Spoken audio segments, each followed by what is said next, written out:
अस्सलाम वालेकुम। इम्तियाज़ चांडे शो में खुशामदीद। आज बात होगी एक ऐसी कहानी जो मेरे ख्याल में अगर आप सुनेंगे तो आपको बहुत अफसोस भी होगा और इससे ये सबक भी मिलता है कि किस तरह से उरूज और ज़वाल इंसान के ऊपर आता है। हिंदुस्तान में उन सियासी रहनुमाओं को, उन मुसलमान सियासी रहनुमाओं को कत्ल करने का एक सिलसिला शुरू हुआ है जो थोड़ा अपना दबदबा रखते हैं या माजी में उनके ऊपर क्रिमिनल एक्टिविटीज़ में इन्वॉल्व होने के इल्ज़ाम थे और उनमें दो भाइयों को सरेआम पुलिस की मौजूदगी में कत्ल करवाया गया। और वो इल्ज़ाम वहाँ की रियासत की हुकूमत के ऊपर है कि चीफ़ मिनिस्टर योगी आदित्यनाथ ने ये कत्ल करवाए हैं उन दो भाइयों के जो पावरफुल पोजीशन में थे। उनमें से एक शख्स जो था वो नरेंद्र मोदी पीएम जो प्राइम मिनिस्टर हैं हिंदुस्तान के, उनके खिलाफ इलेक्शन भी लड़ चुके थे। तो इस स्टोरी पर आने से पहले मैं सिर्फ इतनी वजाहत दूंगा, मैं कभी भी हिंदू मुस्लिम या किसी भी धर्म और दीन के बीच में तफरीक रखने का हामी नहीं हूँ, ना कभी मैं ऐसा शो करता हूँ। लेकिन ये जो स्टोरी है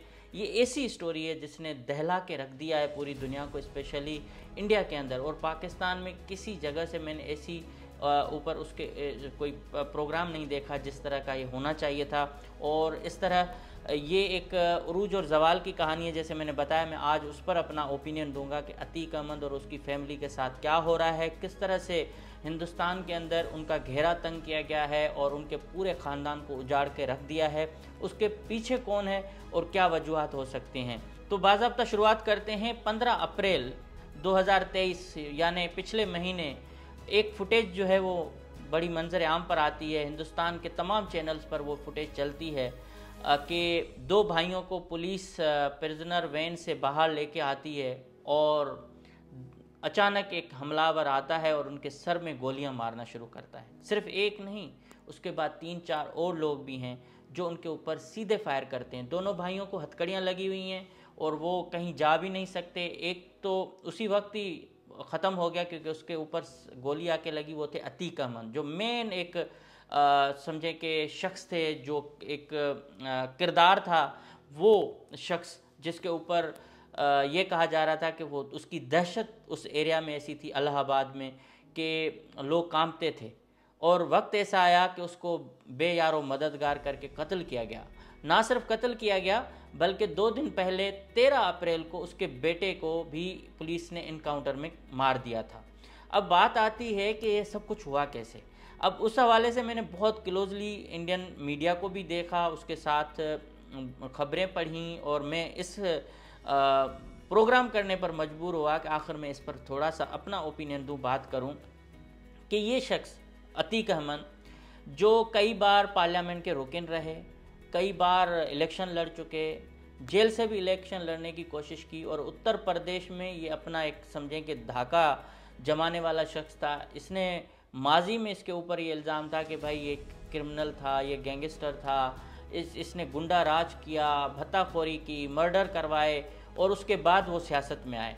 ये सारी कहानी आज डिस्कस करूँगा। लेकिन ये जो मामला आया, इससे क्या होता है कि 15 अप्रैल को जब पुलिस उनको मेडिकल चेकअप के लिए बहाना करके ले आती है, तो इससे मेरे ख्याल में कोई कुछ दिन या कुछ घंटे पहले मीडिया उनसे बार बार पूछ रहा है कि आपको क्या ख़तरा है, किस तरह से हैं। मैं कोशिश करूंगा कि ये फुटेज भी आपको दिखाऊं या सुनवाऊं, मैं भी कोई कॉपीराइट या ऐसा मामला ना आए तो मैं ज़रूर सुनवाऊंगा। तो अतीक अहमद वहाँ जो गाड़ी है पुलिस की उसमें बैठ के ये कह रहे हैं कि हमें मैसेज दिया गया है पुलिस की जानिब से, कुछ अफसरान ने, कि आपको हम मार देंगे, आपका इनकाउंटर करने की तैयारी हो चुकी है। यही बात उनके भाई अशरफ भी कहते हैं जो इनके साथी होते हैं। इन दोनों भाइयों को किसी भी तरह से पुलिस निकलवा के लेके आती है मेडिकल चेकअप का बहाना करके, बावजूद इसके कि वहाँ के हाई कोर्ट और सुप्रीम कोर्ट के अहकामात हैं कि इनके जो बयानात हैं, इनके सारे मामलात हैं, जेल से किए जाएं, ना कि इनको बाहर निकाला जाए सिक्योरिटी थ्रेट्स की वजह से।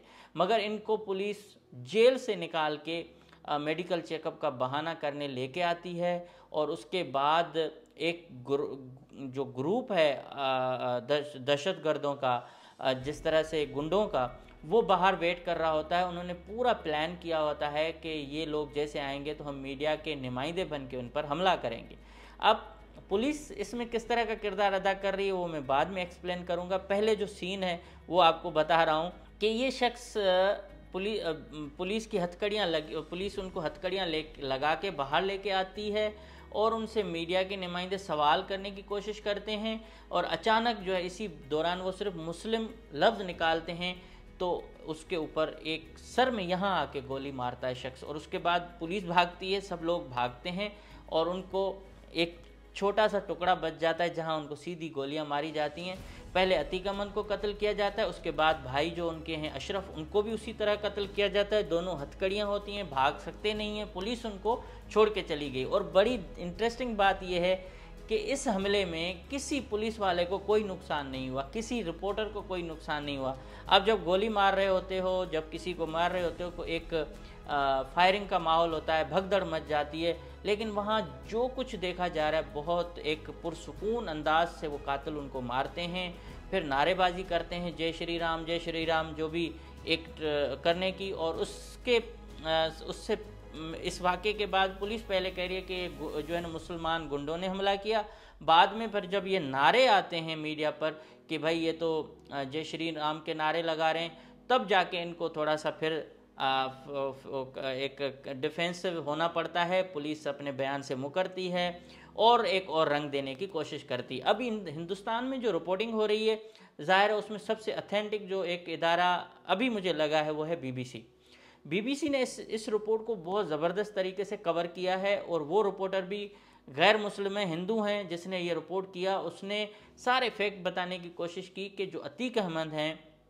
उसके ऊपर ये इल्ज़ाम ज़रूर था कि वो गुंडा था, उसने मर्डर करवाया, सब कुछ हुआ, लेकिन वो सियासत में आने के बाद 6 साल से जेल में थे, लोगों की बहुत ज़्यादा मदद करते थे, लोग खुसूसन जो उसके पास आते थे ये मुसलमान अपने गरीब, उनकी हेल्प करते थे, इलेक्शन में वो एक्टिव रहते थे, इलेक्शन कई दफ़ा जीत चुके, उनकी पूरी एक लोकसभा की और उत्तर प्रदेश में 3-4 बार वो जो कानून साज असेंबली उनके मेंबर रह चुके, उसके बाद लोकसभा के भी मेंबर रह चुके। और इस तरह से इलाहाबाद शहर, जिसको बाद में इस मौजूदा चीफ मिनिस्टर ने उसका नाम चेंज करके प्रयागराज रखा या प्रयागराज है, उसमें अतीक अहमद जो है उसका घेरा तंग होना शुरू हुआ।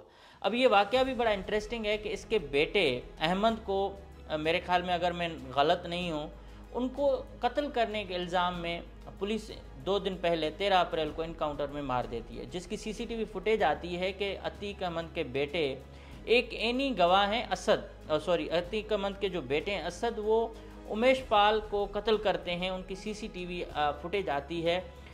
वो एक एनी गवाह हैं एक केस में कि 2005 में राजू पाल की एक इलेक्शन होती है, उसमें अतीक अहमद पर यह इल्ज़ाम है कि वो अपने भाई को जितवाने के लिए उसके सामने जो मद्दे मुकाबिल कैंडिडेट थे उसको कत्ल करवाते हैं। और उस वक्त चीफ मिनिस्टर मायावती ने बहुत ज़्यादा प्रेशर दे के इनको अरेस्ट करवाया। और उस केस में एक जो गवाह थे वो उमेश पाल एक एनी शाहिद थे, जिसने ये गवाही दी कि हाँ ये मर्डर जो है वो अतीक अहमद ने किया है या करवाया है। उस एक गवाह को मारने के लिए गुड्डू मुस्लिम, जिसके ऊपर यह है कि वो बम मेकर है, उसकी वीडियो भी आई है कि वो सीसीटीवी फुटेज में नज़र आ रहा है कि बैग लेके और उस गाड़ी, जिस गाड़ी में वो एनी गवाह है, आई विटनेस है, उसको चारों तरफ से हमला होता है, उसको कत्ल किया जाता है, उसके सिपाही ज़ख्मी होते हैं जो गार्ड दिए हुए होते हैं, और वो बम फेंक रहा होता है, दस्ती बम। तो ये उनका किरदार है गुड्डू मुस्लिम का। इस दौरान एक फुटेज में ये पुलिस कहती है कि जो मर्डर करने वाला है वो खुद असद हैं, जो नौजवान बेटे हैं अतीक अहमद के। उसकी मैं स्पीच भी कोशिश करके सुनवाऊंगा कि किस तरह का वो जोश खिताबत में वो अपनी स्पीच कर रहा है, और उसकी स्पीच बहुत ज़्यादा वायरल हुई है। ये कुछ महीने पहले की है या कब की है आई डोंट नो, लेकिन उनकी स्पीच से लगता है कि बहुत ज़्यादा बहादुर, निडर और पढ़े लिखे साबित होते हैं। मगर इस तरह की एक्टिविटी करना किसी तरह काबिले तहसीन नहीं कह सकते, उसको मैं उसको सराह नहीं सकता, लेकिन ये एक दहशतगर्दी करना या किसी को मर्डर करना मेरे ख्याल में ऐसे नौजवान को नहीं करना चाहिए था। जिस शख्स ने जो स्पीच कर रहा है कि हम सियासत जो है वो हम खुद करते हैं, मछली के बच्चे को तैरना नहीं सिखाया जाता। तो असद का कत्ल हो जाता है और उनके वालिद, उनका चचा जेल में होते हैं, उनको उनकी तदफीन में भी आने नहीं दिया जाता। इस तरह से जो वीडियो सीसीटीवी फुटेज है उसमें ये साबित हो रहा है कि असद ने कत्ल किया और पुलिस की एक स्पेशल टास्क फोर्स उसको कत्ल कर देती है। और उसके बाद ये जो चीफ मिनिस्टर है, मैं सॉरी उनका नाम सही प्रोनाउंस नहीं कर सकता, तो चीफ मिनिस्टर योगी साहब जो हैं वो असेंबली में ये बयान देते हैं कि हम इन दहशतगर्दों का, इन गुंडों को मिट्टी में मिला देंगे।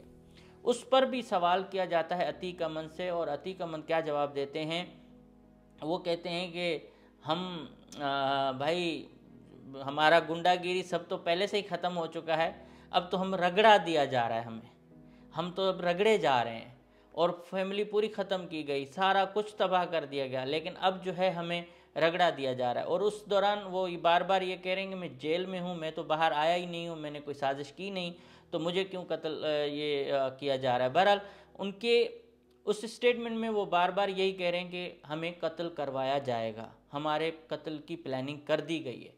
और ये सारी प्लानिंग कोई पुलिस अकेले तो कर नहीं सकती, ये चीफ मिनिस्टर, क्योंकि उस पर यही जैसे हमारे पास मुल्ला हैं, इस तरह से वहाँ का योगी साहब जो है वो वही एक माइंड सेट है उनका, इंतहा पसंदी वाला।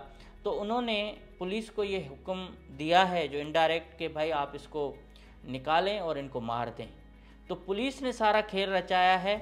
और मैं आज आपको बता दूं कि अतीक अमन के ऊपर गुंडागिरी का क्या इल्ज़ाम लगा। अतीक अमन कौन था? अतीक अमन के बारे में ये बताया जा रहा है कि भाई वो एक टांगे वाले का बेटा था, उसका वालिद गरीब था, टांगा चलाता था, और ये कोयले की ट्रेन जो है ना उनमें से कोयला चोरी करके और इस तरह से अपना काम करते थे, ठेकेदारों को थ्रेट करते थे, ठेकेदारों से पैसे लेते थे। और उस वक्त ये इनिशियल स्टेज में, क्योंकि ये इनकी 60 साल के करीब एज थी और 1962 में ये पैदा हुए थे, और वहाँ से अशरफ भी जो इनके भाई हैं वो भी इसी के साथ ही होते थे। ये दोनों भाई हमेशा एक दूसरे के साथ रहते थे, कभी भी एक दूसरे के अगेंस्ट नहीं गए, और मारे भी दोनों साथ गए हैं। तो इस तरह की छोटी छोटी क्रिमिनल एक्टिविटीज़ करते करते उनका इतना खौफ फैल गया कि उनको गैंगस्टर और इस तरह के खिताबात मिलते रहे कि गुंडा राज है, गुंडागिरी करते हैं। फिर ये सियासत में आए हैं, और सियासत में ये तकरीबन 1979 में शायद इन्होंने पैर रखा सियासत की तरफ, और जो वहाँ की लोकल सियासी पार्टी थी उन्होंने इनके ऊपर बहुत ज़्यादा हाथ रखा, और ये इलेक्शन जीत गए। 3-4 बार ये पार्लियामेंट के मेंबर रहे। 1979 में इस पर पहला मर्डर का केस बना, और गुंडा एक्ट के तहत ये गिरफ़्तार हुए। और चांद बाबा ग्रुप था कोई इस तरह के, और अंडरवर्ल्ड के नाम जो वहाँ बड़े मशहूर हैं। बहरहाल तो इस सारी कहानी में लबो लबाब ये है कि ये जो भाई थे, इनको इस उमेश पाल के कत्ल में पहले उनका जो बेटा मुलविस था, उसके बाद मारा गया। और मारने के लिए हिंदुस्तान की पुलिस, स्पेशली यूपी पुलिस ने बड़ा अच्छे तरीके से एक पूरा प्लान किया, क्योंकि पहले उनको जाके बताया भी सही जेल में कि आपको कत्ल किया जाएगा। उसके बाद एक भाई अलग जेल में, दूसरा अलग जेल में, उन दोनों को साथ बिठाया, दोनों को हथकड़ी लगाई, दोनों को अस्पताल ले आए, और उनके बाद गुंडों के ज़रिए उनको कत्ल करवाया ताकि ख़त्म हो जाए, मलयामेट हो जाए। ये चीफ मिनिस्टर योगी ने जो रिपोर्ट्स हैं उसने ये सब कुछ किया। और उसके बाद जो वहाँ की क्या कहते हैं, जैसे हमारे पास सिंध बिल्डिंग कंट्रोल अथॉरिटी है, तो यूपी की जो बिल्डिंग कंट्रोल अथॉरिटी, उन्होंने इनके सारे घर डेमोलिश कर दिए। उन्होंने इसका जो घर था अतीक अमन का वो गिरा दिया, उसके भाई का घर गिरा दिया, जो उनके साथी थे उन सब के घर उन्होंने मिसमार किए, मतलब बिल्डोज़र चलवा दिए। और उसके साथ जब प्लान किया कि अब इनको मारना है, तो उस मारने में पुलिस ने गुंडों की मदद ली, और उन गुंडों की मदद की जिनके बारे में ये कहा जा रहा है कि उन्होंने एक पंजाबी के मशहूर जो सिंगर थे जो रिसेंटली पंजाब में कत्ल हुए, सिद्धू मूसेवाला, उनके गैंग से ही लोगों को चुना और उनको ये टास्क दिया कि आप इनको कत्ल करें और हम आपको सिर्फ अरेस्ट करेंगे। और जिस तरह से उनको गले लगा के अरेस्ट किया जा रहा है वो फुटेज भी वाज़ेह है। अब ये दो भाई कत्ल हो गए, इन दोनों का पूरा कैरियर जो उरूज और जवाल था, जहां पुलिस कांपती थी, जहां पुलिस को जुर्रत नहीं होती थी किसी को अरेस्ट करे, उन्होंने इनका पूरा ख़ानदान उजाड़ दिया। उनकी बीवी है शाइस्ता परवीन, वो इस वक्त एब्सकॉन्डर है, रूपोश है। उनके एक बेटे हैं, शायद वो भी रूपोश हैं। उसके साथ जो बम बनाने वाले जो शख्स हैं गुड्डू मुस्लिम, जो सीसीटीवी में पुलिस कह रही है कि ये मुलविस है और बम बना रहा है और वो फेंक रहा है, वो भी रूपोश है। और इनके सर की कीमत भी यूपी पुलिस ने रखी है। और एक और शख्स हैं जिन्होंने ये दावा किया, मुसलमान हैं, उन्होंने कहा कि जिस तरह से अतीक अहमद और उनके भाई अशरफ का कत्ल किया गया, इस तरह से मुझे भी कत्ल किया गया। अब पूरा लबे लबाब ये है कि इस यूपी सरकार ने एक प्लानिंग की है कि जितने भी मुस्लिम रहनुमा हैं जिनके ऊपर माजी में इन्होंने गुंडागिरी में वो मुलविस रहे हैं, वाट एवर उन्होंने जो किया, उनको अब किसी भी तरह से हटाना है ताकि वो मुस्लिम वोट को अपने कंट्रोल में ला सकें, क्योंकि ये बैरियर हैं उनके आगे। और ये लोग जो हैं वो मुस्लिम वोट को कंट्रोल कर रहे थे, एरियाज़ को कंट्रोल कर रहे थे, उसके साथ सियासत में एक्टिव थे। और इस तरह के सियासत में आने और कई बार मेंबर रहने के बावजूद आप उनको गुंडों का हाथों मरवा दें, तो मेरे ख्याल में अनोखी बात है। लेकिन जो मेरा ओपिनियन है वो ये है कि ये यूपी सरकार बड़े अच्छे तरीके से ये प्लानिंग कर चुकी है कि जितने भी वहाँ के पावरफुल सियासी रहनुमा हैं, मुसलमान हैं, जो उनको ख़त्म करना है, और वो उस पर बड़े अच्छे तरीके से काम कर रही है। और ये मेरे ख्याल में ना सिर्फ इंसानी हुकूक की खिलाफ वर्जी है, बल्कि ये एक्स्ट्रा जुडिशल किलिंग्स का भी एक बहुत बड़ा केस है, जिसको आप देखें कि पुलिस किस तरह से एक गैंग को ख़त्म करने के लिए दूसरी गैंग का इस्तेमाल कर रही है और उनको प्रोटेक्शन भी दे रही है। और सारे लोग वही हैं जो नारे लगा रहे हैं जय श्री राम का, और उसका भांडा भी तब फुड़ा कि भाई ये सब कुछ किसी आम गैंग ने नहीं किया। पहले ये इल्ज़ाम एक मुस्लिम गैंग पे लगा रहे थे कि उन्होंने बदला लिया है, लेकिन बदला नहीं लिया गया। ये चीफ मिनिस्टर ने खुद प्लानिंग करके पुलिस के हाथों इनको मर्डर करवाया है। और अब तक ज़ाहिर है हिंदुस्तान की जो मीडिया है वो बार बार इनके गैंग और इनको एक्सपोज कर रही है कि ये गैंगस्टर थे, गुंडा राज थे और सब कुछ थे। लेकिन अगर वो गुंडा थे, अगर उनके ऊपर इल्ज़ामात थे, तो क्यों वो कई बार पार्लियामेंट के मेंबर रह चुके? क्या पार्लियामेंट का मेंबर रहने के बावजूद उनको ये हक नहीं है कि वो अपना केस लड़ें और अदालतों में जाके सबूत अपने आप को बरी करवाएं? अतीक अहमद की कई वीडियोस मैंने देखी हैं, उन्होंने कहा कि भाई मेरे पे 200 के करीब केस बनाए गए और मैं सब में बरी हुआ हूँ। ये मुसलमानों को, मुस्लिम रहनुमाओं को, मुस्लिम वो लोग जो प्रोटेक्शन दे रहे हैं अपनी कम्युनिटी को, या पावरफुल हैं, या जो इलेक्शन में नरेंद्र मोदी के सामने आके खड़े हो गए, जैसे वाराणसी में इलेक्शन लड़ा इन्होंने और वो हार गए, अलग बात है, लेकिन ये सब उन लोगों को हटाने की साजिश है, क्योंकि ये इंतहा पसंद है खुद योगी। हम उन सब के खिलाफ हैं, न तालिबान होने चाहिए, न उधर के वो इंतहा पसंद होना चाहिए, एक्सट्रीमिस्ट होना चाहिए। जो लिबरल हिंदू हैं, लिबरल मुस्लिम हैं, या जो सूफ़ी के हैं वो हैं, वो तो ठीक है, लेकिन ये एक इंतहा पसंद चीफ मिनिस्टर है, यूपी चीफ मिनिस्टर बने हुए हैं। ज़ाहिर है उनको बहुत बड़ी अक्सरियत सपोर्ट करेगी, उनके लिए तो वो बड़े देवता होंगे या एक बड़ी अहमियत रखते होंगे, लेकिन उसने ये बात साबित की कि हम किसी भी और शख्स को नहीं बख्शेंगे। क्या यूपी में और गुंडे नहीं हैं? क्या गैर मुस्लिम गुंडे नहीं हैं? लेकिन इस तरह से पार्लियामेंट के मेंबरान को गुंडों के ज़रिए कत्ल करवाना, ये एक नई रवायत डाली है हिंदुस्तान के अंदर, और मुसलमान ज़्यादातर इसमें खौफ में हैं, उस एरिया के लोग खौफ में हैं। और एक शख्स हैं चीफ मिनिस्टर, वो वहाँ की एक शायद कांग्रेस के रुकन हैं, उन्होंने जाके कब्र पर इंडिया का झंडा भी उनके रखा और कहा कि मैं इनको शहीद करार दिलवाऊंगा, उनको मान मर्तबा भी दूंगा। असल स्टोरी ये है कि इतने दुखदायक अंदाज से इसका कत्ल किया गया है अतीक अहमद और उसके भाई का, कि आप सोच भी नहीं सकते। और ये हिंदुस्तान की जो सरकार, स्पेशली फेडरल गवर्नमेंट जिसको कहें, मोदी सरकार और उसके साथ उनके जो साथी हैं योगी साहब, ये सब कुछ करवा रहे हैं। और इस वक्त मेरे ख्याल में दुनिया की कोई इंसानी हुकूक की तंजीम ने इस मामले को कंडेम नहीं किया, कोई तफ्तीश नहीं हुई, और पुलिस को फ्री हैंड दिया गया है कि आप इसको बस चैप्टर क्लोज करें लोगों के। और इस तरह से ये नस्ल कशी हो रही है। अब इसकी बीवी शाइस्ता परवीन, जिसको घसीटा जा रहा है, मेरे ख्याल में उनको ये उनके फ़ोन बंद हैं, वो रूपोश है, किस तरह से वो वहाँ से गई है, उसकी भी तकरीरें आप सुनेंगे तो कहीं नहीं लगता कि ये कोई क्रिमिनल एक्टिविटीज़ में ये खातून खुद मुलविस होगी, वलालम।